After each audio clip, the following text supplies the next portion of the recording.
Ya,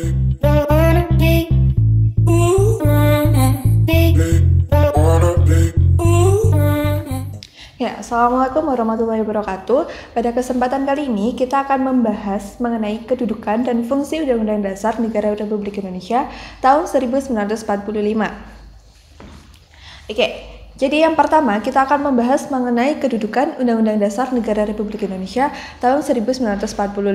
Jadi di sini ada dua kedudukan. Yang pertama sebagai hukum dasar dan yang kedua sebagai norma hukum.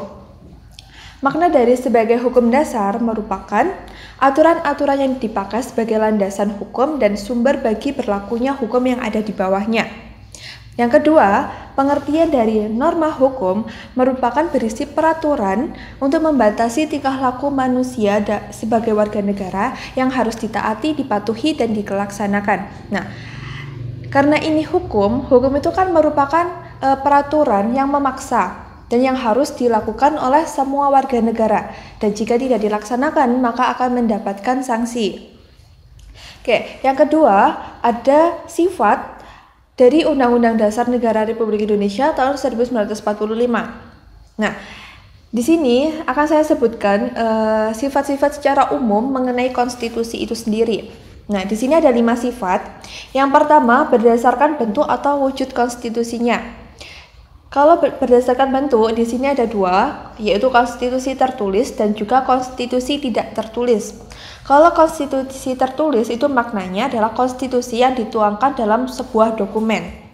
Sedangkan konstitusi tidak tertulis itu berupa konvensi atau kebiasaan-kebiasaan kenegaraan. Kedua, sifat kedua itu adalah berdasarkan kriteria, cara, atau prosedur dari perubahannya. Yaitu ada 2, yaitu konstitusi fleksibel dan konstitusi rigid. Kalau konstitusi fleksibel itu adalah cara perubahannya itu lebih mudah, lebih elastis atau mengikuti perubahan zaman, bisa seperti itu. Nah, sedangkan yang konstitusi rigid itu adalah konstitusi yang sulit. Jadi perlu cara khusus atau istimewa ketika merubahnya. Yang ketiga, berdasarkan nilai atau tingkat kedudukannya, yaitu ada 2. Konstitusi derajat tinggi dan konstitusi bukan derajat tinggi. Kalau konstitusi derajat tinggi itu merupakan konstitusi yang mempunyai kedudukan tertinggi dalam suatu negara. Sedangkan konstitusi bukan derajat tinggi itu berarti konstitusi ini memiliki kedudukan yang setara dengan peraturan yang lainnya.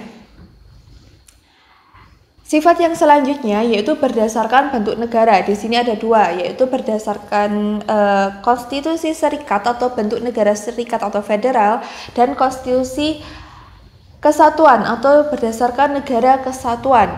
Kalau konstitusi serikat atau negara serikat itu biasa disebut dengan negara di dalam negara. Jadi ada pembagian lagi. Kalau negara kesatuan itu seperti Indonesia ini, hanya ada 1 negara saja. Selanjutnya ada berdasarkan sistem pemerintahan.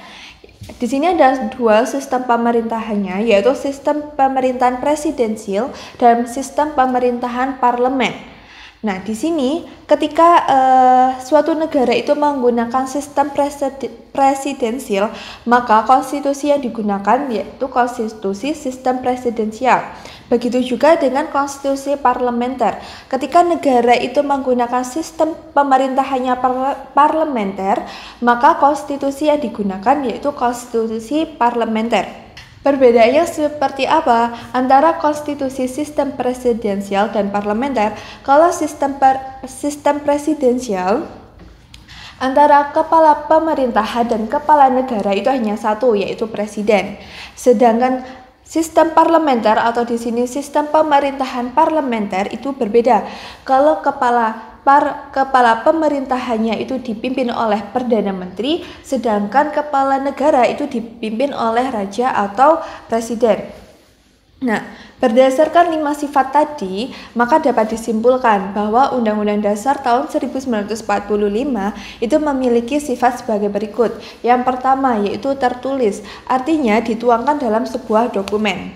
Yang kedua, yaitu memiliki sifat rigid, artinya sulit dalam merubahnya, jadi mempunyai cara khusus atau istimewa dalam merubahnya. Dan yang ketiga, memiliki kedudukan derajat tinggi atau sebagai tertib hukum tertinggi di Indonesia. Oke, selanjutnya mengenai fungsi Undang-Undang Dasar Negara Republik Indonesia tahun 1945. Nah, berdasarkan hierarki atau tata urutan peraturan perundang-undangan, Undang-Undang Dasar tahun 1945 memiliki kedudukan yang tertinggi tingkatannya. Jadi memiliki tingkatannya tertinggi daripada peraturan yang lainnya. Artinya, di sini Undang-Undang Dasar tahun 1945 itu dijadikan dasar, sehingga peraturan-peraturan yang ada di bawahnya itu tidak boleh bertentangan dengan peraturan yang di atasnya. Jadi seperti itu fungsi dari Undang-Undang Dasar Negara Republik Indonesia tahun 1945. Oke, sekian pembahasan mengenai kedudukan dan fungsi Undang-Undang Dasar tahun 1945. Semoga penjelasan Bu Pinky bisa kalian tangkap dan mudah dipahami ya. Terima kasih. Wassalamualaikum warahmatullahi wabarakatuh.